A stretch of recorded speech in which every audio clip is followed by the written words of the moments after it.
61 House seats left in play. Democrats have 174, Republicans 200. Of course, the party needs 218 representatives to be in control. A flip of control could put California Republican Kevin McCarthy on track to be the new Speaker of the House. At this point, only 4 U.S. Senate seats have not been decided. A political party needs 51 Senate seats to have control of the Senate, or 50 seats plus a tie-breaking vote from the Vice President. Democrats now have 48, as do Republicans. We're still waiting on the results of a few critical races that are too close to call. Madeline Rivera has details from Washington, D.C. The votes have been cast in the 2022 midterm elections, but the red wave didn't crest. This wasn't even a red wave. It's not even a red little ripple in a pond. An anticipated surge by GOP candidates fizzled as the midterm results were revealed. Still, the Republicans had a strong enough showing, likely leaving President Biden without the backing of a Democratic-controlled House. The Republican Party just did not give people a viable alternative to Democrats in this race. But the Senate remains up in the air, with multiple seats, including Georgia and Arizona, still up for grabs. Neither candidate in Georgia's Senate race received more than 50% of the votes so far, and that would force a December 6th runoff between Democrat incumbent Senator Raphael Warnock and Republican Herschel Walker. We are now in a position where all eyes will be on Georgia. This is going to really be focused on turnout. Florida Governor Ron DeSantis turning the Sunshine State a deeper shade of red, winning a second term with the widest margin in 2 decades. The Republican making history, winning Miami-Dade County, a Democratic stronghold, a feat last accomplished by Jeb Bush in 2002. DeSantis may even be gearing up for an epic clash with former President Trump over a possible White House run. You look at these candidates who stand for freedom, who stand for business, who do all of these candidates of action. That's where the momentum is. It's not coming from Donald Trump in the past. It's coming from the future. Meanwhile, Fox News voter analysis shows 3/4 of voters feel the country is headed in the wrong direction. In Washington, Madeline Rivera, KTVU, Fox 2 News.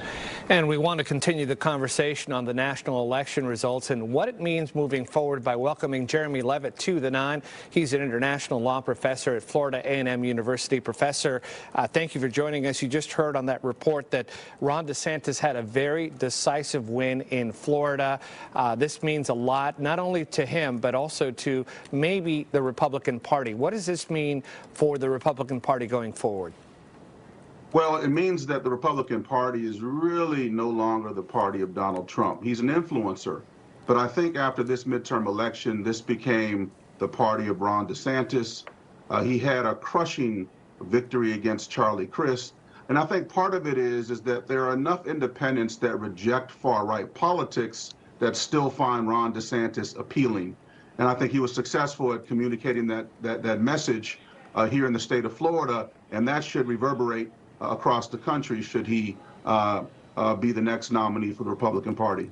Yeah, Professor, you know, when he went up against Disney back a few months ago, I thought that maybe he was biting off a little more than he could chew, but that did not hurt him, apparently. And now we have this showdown everyone's been mentioning with former President Trump, who is still very influential. And some people don't say that the former president is going to go away that easily or that quickly. He still has a very loyal base of supporters who will come out and support him should he decide to run. What do you think about that? Well, he's already started calling DeSantis sanctimonious DeSantis. He is the king of ranking. It should be extremely interesting to see the two of those go head-to-head. You can't ever vote out a former president. Donald Trump is still very popular. So it will really come down to how DeSantis deals with Donald Trump and what the other leaders in the party decide to do.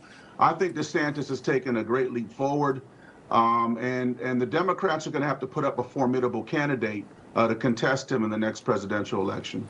Professor, one of the candidates that Donald Trump chose was Dr. Oz, the TV doctor that we had on this very station and many across the country. He was very popular, but he was beaten by John Fetterman, who many say was kind of not the best candidate. Some people were calling his health into question, yet he won.